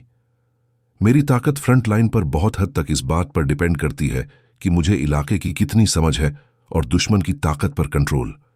अगर बहुत तेज दुश्मन हुआ तो मुश्किल हो जाएगी। लेकिन धीरे धीरे उसकी आवाज में एक अजीब सी खुशी आ गई। उसके होठों पर मुस्कान आ गई। उसे एहसास हुआ कि वो इस एहसास को एंजॉय करने लगी है। दुश्मन को अपनी ताकत से मरने का आदेश देना और उसे मरोड़ते देखना ये बहुत मजेदार लगने लगा। अब तो मैं अगली लड़ाई का इंतजार कर रही हूं। उसके दाहिने हाथ की 5 सफेद उंगलियां उसके गुलाबी होंठों पर चली गईं और उसकी आंखों में पागलपन की चमक थी। जिंदगी और मौत के बीच का जो रोमांच है वो वाकई मजेदार है। वीकेंड की लड़ाई खत्म हो गई है। अब विजेताओं को रैंडम नए टारगेट्स मिलेंगे। दूसरी राउंड शुरू होने वाली है। जांग यी, यांग शिनशिन और बाकी विजेताओं को मैनेजर की आवाज सुनाई दी। ये आश्चर्य की बात नहीं थी। लिंग के सुझाव की वजह से इस बार बहुत से लोग लाइट गेट में घुसे तो छौंटाई जरूरी थी। शायद सिर्फ एक ही इंसान फाइनल में चुना जाना है। जांग यी ने अपने सारे उपकरण चेक किए और सोचा कि अगला दुश्मन कौन हो सकता है। प्रोबेबिलिटी के हिसाब से अगला दुश्मन कोई जाना पहचाना होगा और 90% चांस है कि उसकी ताकत जांग यी जानता होगा। किनकी ताकत वो नहीं जानता? 6 विंग्ड किंग इटुगल और कुछ अजीब चेहरे जो शायद किसी और सिविलाइजेशन से हैं। अगर उनसे सामना हो गया तो बस किस्मत का खेल है। किस्मत भी ताकत का हिस्सा है। शायद यही इस लेवल का मकसद है। जांग यी मुस्कुराया। फिर उसे पहले 2 टेस्ट याद आए। पहला लेवल हमारी जिंदगी की समझ, दूसरा मुश्किल हालात में फैसला लेने की काबिलियत, तीसरा प्रैक्टिकल स्किल और किस्मत। अब समझ आ रहा है कि गॉड लेवल सिविलाइजेशन कैसे लोगों को चुनती है। इतिहास में जो लोग कुछ बड़ा करते हैं उनके पास एक चीज होती है, किस्मत। लोग कहते हैं किसी के पास टैलेंट है, नजरिया है, मेहनत है, लेकिन वो किस्मत की बात नहीं करते। पर हकीकत में ज्यादातर सफल लोगों को सही समय पर सही मौके मिलते हैं। यही किस्मत है।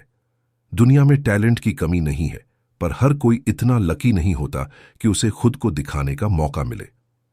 ऐसी क्या बात है कि एक गॉड लेवल सिविलाइजेशन किस्मत जैसी अनस्टेबल चीज को इतना अहम मानती है? जांग यी सोचने लगा। फिर अचानक एक नाम उसके मन में आया और वो बुदबुदाया, कागागो। कागागो।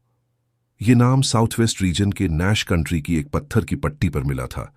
लगता है ये कोई बहुत ताकतवर और रहस्यमयी अस्तित्व था। उन लोगों ने रिसर्च करके कुछ जानकारी हासिल की, लेकिन वो अधूरी थी। होली स्क्रिप्चर्स में भी वो अपने सुप्रीम गॉड का असली नाम नहीं लेते, बस एक 4 अक्षरों वाला टाइटल यूज करते हैं, JHWH। अगर इसे सुनकर सोचें तो कगागो जैसा लगता है, पर यह सब बस अनुमान है। मोनोथीज्म और पॉलीथीज्म दुनिया की 2 बड़ी धर्म शाखाएं हैं। मोनोथीज्म कहता है कि सिर्फ एक सच्चा भगवान है। पॉलीथीज्म जैसे बुद्धिज्म, टाओइज्म और शिंटोइज्म में कई देवी देवता माने जाते हैं।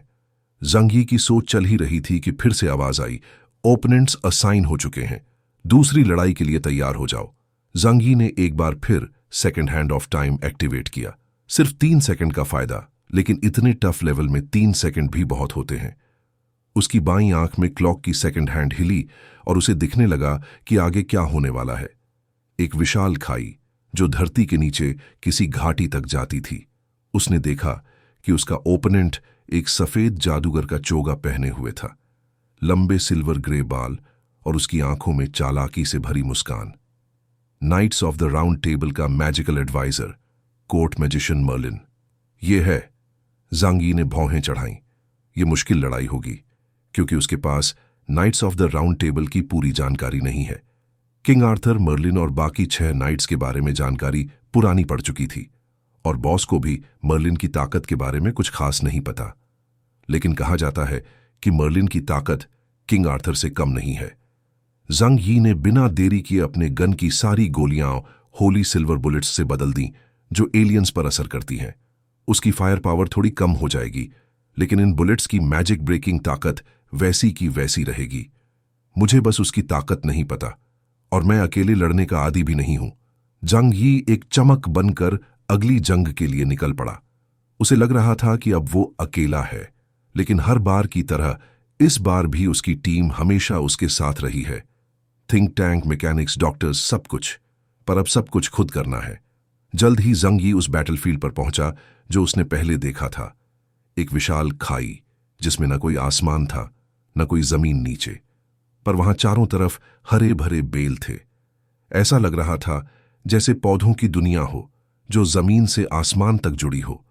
वो पौधे हरे रंग की रोशनी छोड़ते थे, जिससे वहां कोई अंधेरा महसूस नहीं होता। ये जमीन के नीचे की जगह बहुत बड़ी थी, लेकिन शायद इप्सिलॉन लेवल के एलियन के लिए थोड़ी छोटी हो सकती है। देंग शेंटोंग के दिमाग में गाओ चांगकोंग पहला इंसान है जिसे उसे हराना ही है। काफी समय से दोनों की लड़ाई नहीं हुई थी, और पिछले 3 सालों में दोनों ने अपने अपने रास्ते पर बहुत तरक्की की थी। डेंग शेंटोंग ने इप्सिलॉन की सीमा को पार कर लिया था। उसे अपने दिल में पता था कि उसकी काबिलियत गाओ चांगकोंग जितनी नहीं है, और सिर्फ इसी जगह पर जहां दोनों की ताकत बराबर हो सकती है, उसे गाओ को हराने का एक मौका मिल सकता है।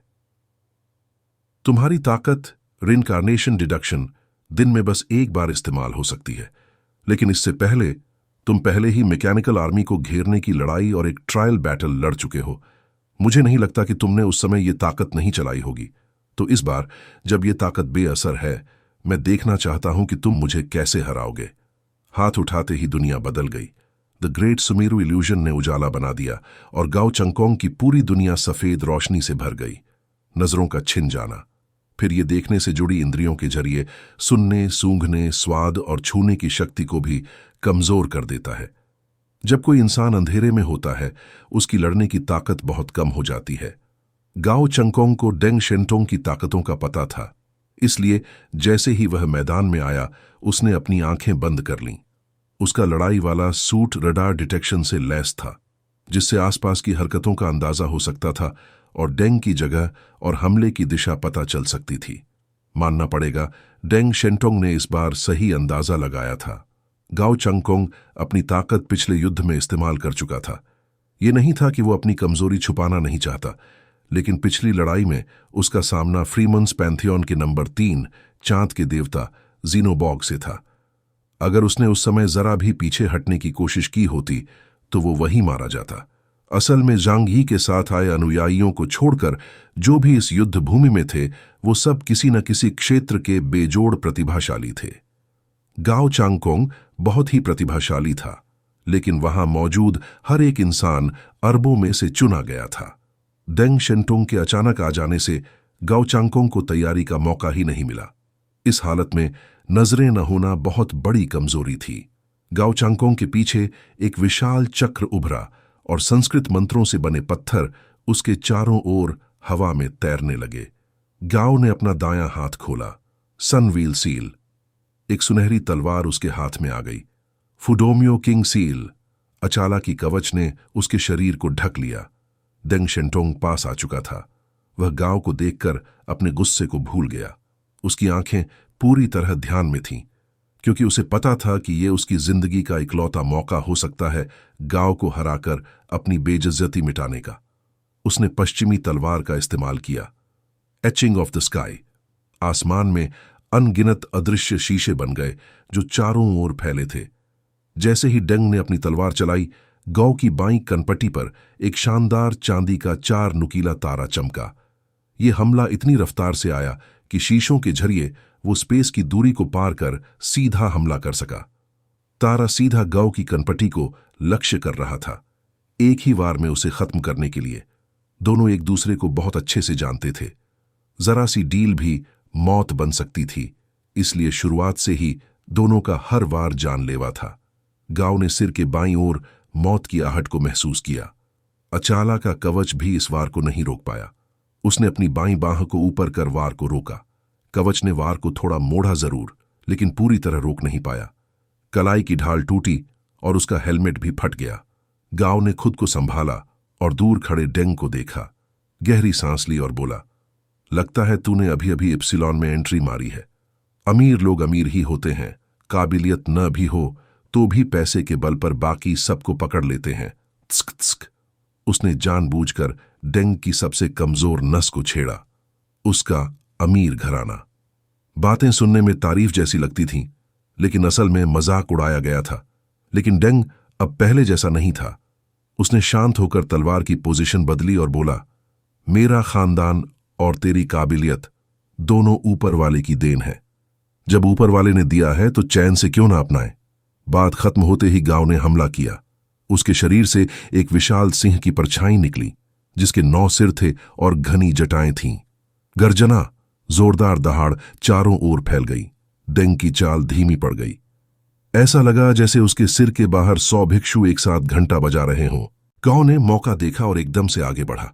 उसकी तलवार हवा में बिजली की तरह चमकी और डेंग की कमर को काटने बढ़ी।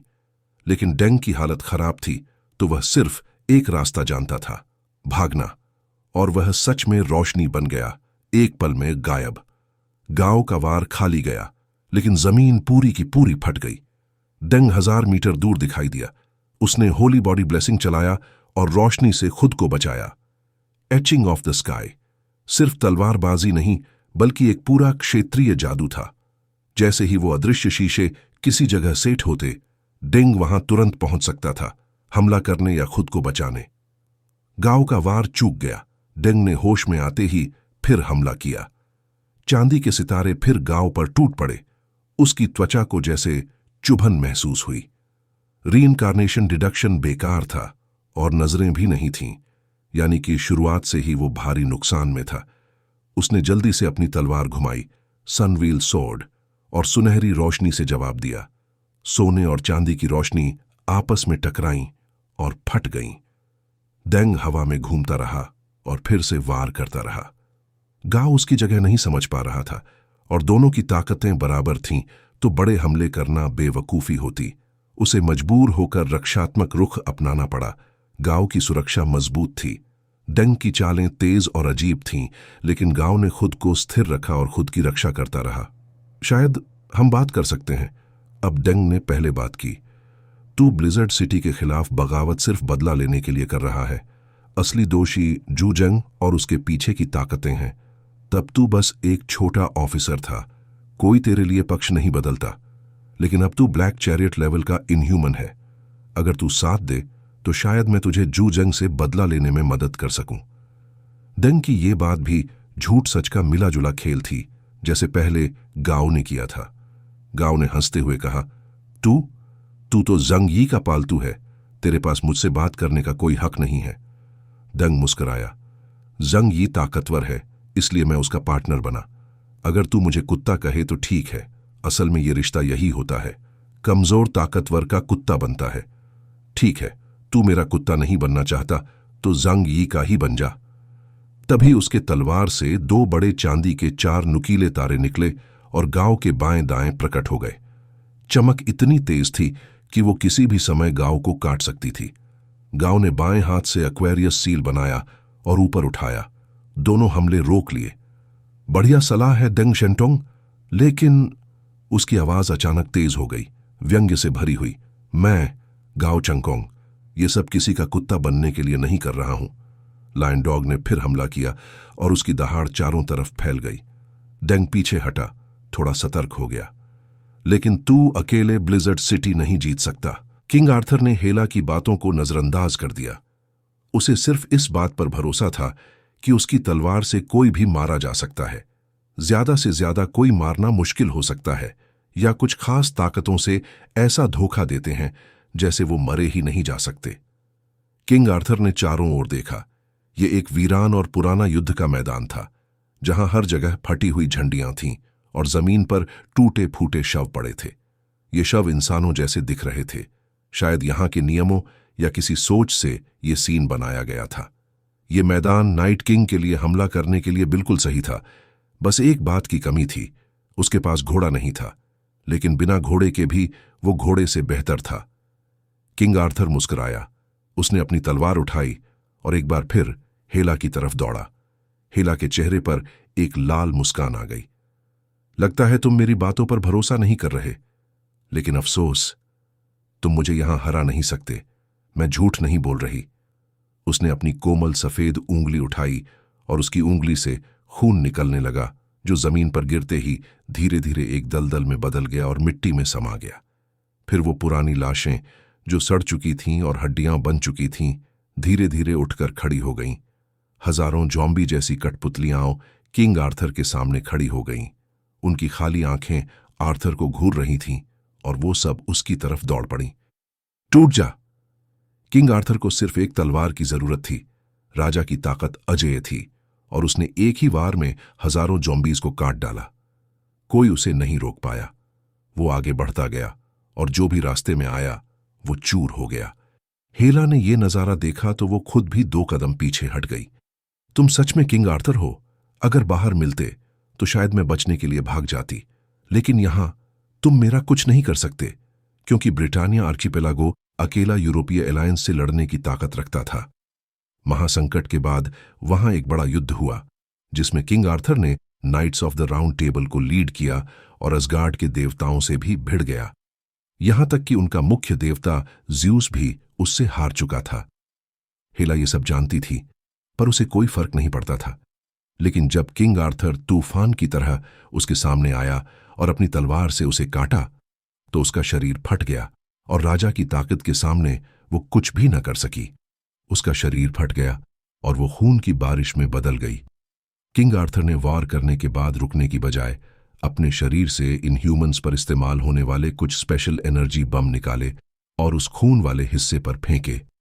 ये बम फटते ही जबरदस्त गर्मी पैदा करते हैं, 6000 डिग्री सेल्सियस से भी ज्यादा। किंग आर्थर खून को भाप बना देना चाहता था ताकि हेला को पूरी तरह से मिटा सके। बूम!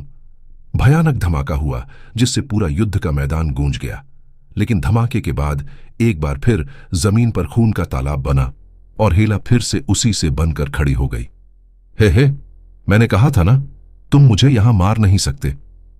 चाहे जितनी कोशिश कर लो, नतीजा वही रहेगा। अपनी ताकत बर्बाद मत करो। हेला पागलों जैसी हंसी हंस रही थी। मैं मौत पर राज करने वाली देवी हूं। किंग आर्थर ने पूरे मैदान को ध्यान से देखा। वो जान गया था कि धमाके से बहुत सारा खून भाप बन गया था और उसमें मौजूद सेल्स भी मर गए थे। इसका मतलब ये हुआ, हेला का खून से जिंदा होना सिर्फ एक दिखावा है।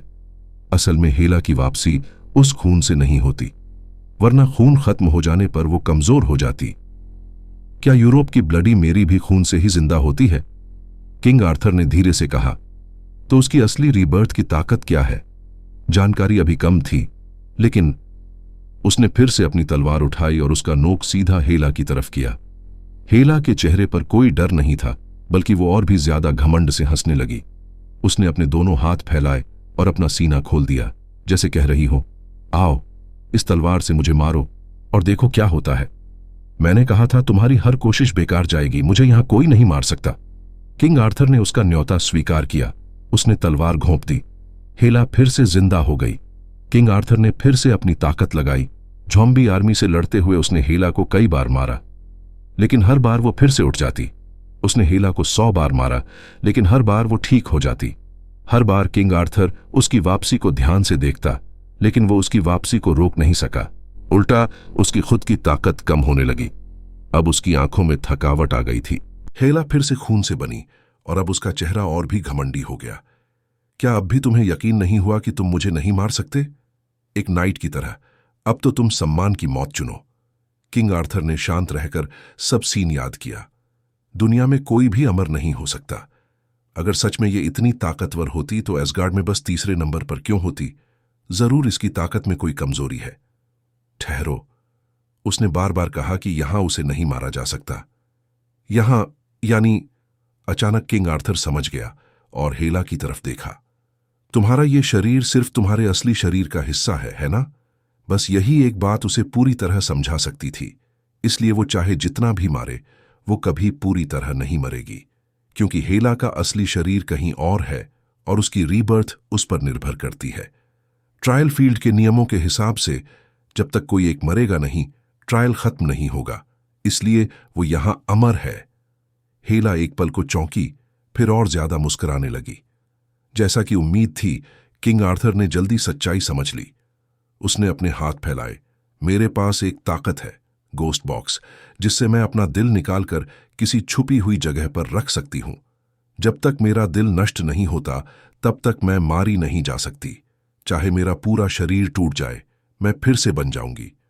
अब समझे किंग आर्थर, तुम्हारी हालत क्या है। किंग आर्थर ने यह सब समझ लिया और उसका दिल धीरे धीरे डूब गया। ऐसे दुश्मन और ये ट्रायल के नियम, ये तो सीधा चीटिंग है। अब वो क्या करेगा? क्या यहां हार मान ले? हेला ने अपना हाथ उठाया। चारों ओर की लाशें फिर से उठ खड़ी हुईं और टूटे हुए हथियार लेकर किंग आर्थर को घेर लिया। वो उसे सोचने का मौका नहीं देना चाहती थी, क्योंकि वो जानती थी, चाहे किंग आर्थर कुछ भी करे, सब बेकार है। अब उसे बस मजा चाहिए था। यूरोप के मशहूर किंग आर्थर को तड़पते देखना ही काफी था। आओ किंग आर्थर, अगर अभी भी तुम्हें मजा नहीं आया तो फिर से अपनी तलवार मेरे शरीर में घोंप दो। उसकी लाल जीभ ने होंठों को चाटा और उसकी आंखों में मस्ती और मजाक साफ दिख रहा था। लेकिन किंग आर्थर ने हार नहीं मानी। उसने चारों ओर की लाशों को देखा, दिमाग शांत रखा। वो हार नहीं मान सकता। तीसरे लेवल पर ही हार मान लेना, क्या ये उसका स्तर है? दुनिया में कोई भी ताकत परफेक्ट नहीं होती। इस खतरनाक ताकत का भी तोड़ जरूर होगा। मैं ध्यान से देखूंगा, धीरे धीरे समझूंगा। दूसरी तरफ बैली चांगचिंग को उम्मीद नहीं थी कि वो दूसरे राउंड तक पहुंच जाएगा। पहले राउंड में किस्मत से उसे टीम गॉड का कमजोर सदस्य मिला और उसने अपनी जबरदस्त ताकत से उसे हरा दिया। लेकिन जब दूसरे राउंड में उसने देखा कि सामने एक लंबी काली बालों वाला लड़का है जिसका आधा चेहरा बालों से ढका है, तो उसका दिल घबराया, क्योंकि जंग यी ने कहा था यह बंदा शायद छिनलिंग माउंटेन्स के नीचे से आया है। चंग लुअन ने कुछ नहीं कहा। वो सीधे बैली चांगचिंग पर झपट्टा जैसे कोई काली तलवार। बैली ने अपने विचार हटाए। अब वो यहां तक आ चुका है। उसने इप्सिलोन की ताकत महसूस की थी। अब उसके मन में एक बात आई, राजा, मंत्री, सेनापति क्या किसी अलग नस्ल से आते हैं? शायद मैं, बैली चांगचिंग, भी इस बार अपने दम पर कुछ कर दिखाऊं। उसने अपने दोनों हाथों को क्रॉस किया, जो जल्दी ही फूले हुए जैसे भारी हो गए। उसकी बाहें आम इंसान से 2 गुना मोटी लग रही थीं। जब वो अपनी ताकत को एक्टिव करता था, वो एक विशालकाय गोरिल्ला जैसा दिखता था। उसके शरीर से डरावना काला धुआं उठने लगा। उसकी सबसे बड़ी ताकत थी स्पेशल फोर्स ट्रेनिंग से बनी हुई फिजिक और उसकी जबरदस्त कलाई की ताकत। चांग लुआन पास आया। बैली चांगचिंग ने अपना लोहा जैसा मुक्का उठाया और जोर से घूंसा मारा। यह घूंसा इतना तेज था कि हवा में धमाका कर गया, जैसे किसी की कान की नसें फट जाई। शॉक वेव से आगे का पूरा एरिया साफ हो गया। लेकिन चांग लुआन, जो उसके सामने था, हवा में सांप की तरह लहरा गया और बैली चांगचिंग का घूंसा बेकार कर दिया। फिर वो सांप की तरह लिपट गया, एकदम स्प्रिंग की तरह सिकुड़ा और तलवार जैसे सीधे कूद गया। पच! बैली का जबरदस्त घूंसा चंग लुअन ने एक झटके में बेकार कर दिया। बैली ने अपने सीने में ठंडक महसूस की। नीचे देखा तो उसका पूरा सीना छलनी हो चुका था, पूरा चेस्ट खोखला हो चुका था। सीन वापस उसी बैटलफील्ड पर आता है जहां जांग यी और मर्लिन है। एक बहुत बड़ी और गहरी खाई है जो हरे मोटे बेलों से भरी हुई है। मर्लिन के हाथ की जादुई छड़ी अचानक एक लाइट साबर में बदल जाती है और वह जांग यी से लड़ना शुरू करता है। उसकी लड़ाई की स्टाइल बिल्कुल किंग आर्थर और लांसलॉट जैसी है। तलवार से अटैक और डिफेंस दोनों करता है। जांग यी को तो लगने लगता है कि क्या इन वेस्टर्न यूरोपियंस को बस तलवार ही चलानी आती है। लेकिन क्योंकि सामने वाला तलवार में माहिर है, जांग यी को जरूरत नहीं है कि वो पास जाकर लड़ाई करे। वो उस बड़े हरे गड्ढे को देखता है जो शायद 5 किलोमीटर चौड़ा एक सिलेंडर नुमा रास्ता है। अब उसे समझ आ गया कि कैसे लड़ना है। जांग यी के दाएं हाथ में दिव्य हथियार लगातार पवित्र चांदी की गोलियां चला रहा है। ताकि मर्लिन की खास ताकत को धीरे धीरे खत्म किया जा सके। उसने बाएं हाथ से ऊपर की तरफ इशारा किया और धीरे धीरे दर्जनों डायमेंशनल गेट्स खोले जो पूरे गड्ढे की चौड़ाई को कवर कर सकते थे। लॉर्ड ऑफ वॉर, इस सीमित जगह में इस तरह का हमला करना सबसे सही तरीका है। मर्लिन के पास छिपने की कोई जगह नहीं थी। अगर वह नीचे भागता भी तो गुरुत्वाकर्षण की वजह से गोलियां और ज्यादा ताकतवर हो जाती। मर्लिन ने लाइट साबर से जंग यी की गोलियां रोकनी शुरू कर दी, लेकिन जब उसने ऊपर देखा और आसमान में गोलियों से भरे बंदूक के मुंह देखे तो उसका चेहरा थोड़ा बदल गया। ये तो सोचा भी नहीं था इतना मुश्किल होगा। जंग यी की ठंडी आवाज उसके कानों में गूंजी। अब महसूस करो फ्रीमन्स की पूरी आर्मी की बमबारी का स्वाद। दोनों की ताकत 10,000 पॉइंट्स पर सीमित थी और दोनों की ताकत एक जैसी थी। तो अब असली फर्क बनता है थर्मल हथियारों से। इतनी ज्यादा बमबारी से भले ही मर्लिन मर न जाए, पर उसे बहुत बड़ा नुकसान जरूर होगा। जांग यी अच्छी तरह जानता था कि अपनी ताकत का पूरा इस्तेमाल कैसे करना है। मर्लिन उसके जैसा नहीं था। उसके पास ऐसा डिफेंस नहीं था जो किसी भी फिजिकल अटैक से बचा सके। धड़ाम धड़ाम धड़ाम हजारों बंदूकें एक साथ चलीं। ऊपर से नीचे फायरिंग होती रही और आसमान आग और रोशनी से भर गया। गोलियां और गोले बरसने लगे। मर्लिन के पास कोई रास्ता नहीं बचा। अगर वो चट्टानों के अंदर भागने की कोशिश करता भी तो जंग यी उसे आसानी से पीछे से पकड़ सकता था। वैसे भी इतनी गहराई में चट्टानें बहुत सख्त थीं। सोना और लोहा भी उनके सामने कुछ नहीं। मर्लिन ने ऊपर देखा। गोलियों की बारिश में उसकी आंखें थोड़ी सिकुड़ गईं। उसका लाइट साबर धीरे धीरे गायब हो गया और वापस छड़ी बन गया। जंग यी ने बिना कोई भाव दिखाए नीचे से देखा। वो जानना चाहता था कि अब मर्लिन क्या करेगा, लेकिन अगले ही पल जो हुआ उसने जंग यी को चौंका दिया। ये कैसे हो सकता है? जंग यी ने बहुत अजीबोगरीब ताकतें देखी थीं, पर यह कुछ और ही था। मर्लिन ने हाथ उठाया और सामने एक एक करके डायमेंशनल गेट्स खोले और सारी गोलियां उनमें स्टोर कर लीं। उसके चेहरे पर मुस्कान थी और बाईं हाथ की हथेली ऊपर की ओर थी। वो हंसते हुए बोला, तुम्हारे सारे अटैक अब तुम्हें ही वापस मिलेंगे। और फिर सारे गोले और गोलियां जो उसने स्टोर की थीं वापस ऊपर की तरफ जांग यी की ओर उड़ गईं। पूरा पलटवार। जांग यी दंग रह गया। ये तो उसकी खुद की ताकत थी। फिर भी उसने फौरन अपना गेट खोला और सब गोलियां वापस स्टोर कर लीं। अब वो शांत होकर मर्लिन को ध्यान से देखने लगा। चारों तरफ डायमेंशनल गेट्स, बिल्कुल जांग यी के ऑल थिंग्स जैसे। उसका दिमाग तेजी से चलने लगा। क्या उसकी ताकत दूसरों की ताकत कॉपी करना है? जांग यी ने पूछा। क्या तुम दूसरों की ताकत कॉपी कर सकते हो? मर्लिन ने हंसते हुए जवाब दिया। तुम्हें क्या लगता है? जांग यी समझ गया। अब उसे याद आया कि पहले उसकी लड़ाई की स्टाइल किंग आर्थर जैसी थी, क्योंकि उसने शायद आर्थर की ताकत कॉपी की थी। अब उसने मेरी ताकत कॉपी कर ली है, मतलब अब मुझे खुद से ही लड़ना पड़ेगा। जांग यी थोड़ा परेशान हुआ। उसकी ताकतों में कोई कमजोरी नहीं थी। हर चीज प्लान के मुताबिक। सेकंड हैंड ऑफ टाइम और ऑल थिंग्स जैसी परफेक्ट ताकतें, पूरी सुरक्षा और बिना कोई कमजोरी। पर क्या वो सच में मेरी पूरी ताकत कॉपी कर सकता है, या सिर्फ जो मैंने उसे दिखाई बस वही? इसलिए जांग यी अभी हमला नहीं करना चाहता था, क्योंकि वो खुद अपनी ही डिफेंस को नहीं तोड़ सकता। मर्लिन ने जांग यी की झिझक को समझ लिया और हंसते हुए खुद अटैक कर दिया। मैंने तुम्हारी सारी ताकत कॉपी कर ली है लॉर्ड केओस। अब देखो जब दो डायमेंशनल गेट्स टकराएंगे तो क्या होगा। मर्लिन ने एक गेट खोला, स्पेस टेलीपोर्ट यूज किया और जांग यी की ओर भागा। उसने खुद को 3000 डायमेंशनल गेट्स से लपेट लिया और सीधा जांग यी पर टक्कर मारने आया। Knights of the round table का जादूगर मर्लिन, उसकी ताकत का कोड नाम है डेप्रिवेशन ऑफ डिवाइन ऑथोरिटी। ताकत स्तर 21,000 पॉइंट्स। वह नाइट्स का छुपा हुआ नंबर 2 है, मतलब ताकत में आर्थर के बराबर, पर बैकग्राउंड में रहना पसंद करता है। उसकी ताकत किसी भी दूसरे की ताकत 100% क्वालिटी में कॉपी कर सकती है।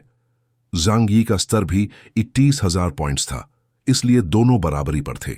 अब फर्क था सिर्फ इस बात में कि कौन ज्यादा अच्छे से उस ताकत का इस्तेमाल करता है। जब दो डायमेंशनल गेट्स आपस में टकराते हैं तो दोनों ही टूट जाते हैं, जैसे कांच के टुकड़े। जांग यी ने तुरंत पीछे हटना शुरू किया। वो तब तक नहीं टकराएगा जब तक मर्लिन की पूरी ताकत का अंदाजा ना हो जाए। अगर उसके सारे गेट्स टूट गए तो उसका डिफेंस 50% कम हो जाएगा। मर्लिन ने चिढ़ाते हुए कहा, लगता है तुम्हारा पूरा भरोसा इन डायमेंशनल गेट्स पर है, पर अगर बस भागते रहोगे तो लड़ाई कभी खत्म नहीं होगी। जंग यी ऊपर की तरफ उड़ने लगा और मर्लिन उसके पीछे पीछे। यहां पर अब असली मुकाबला स्किल के इस्तेमाल की प्रैक्टिस में था।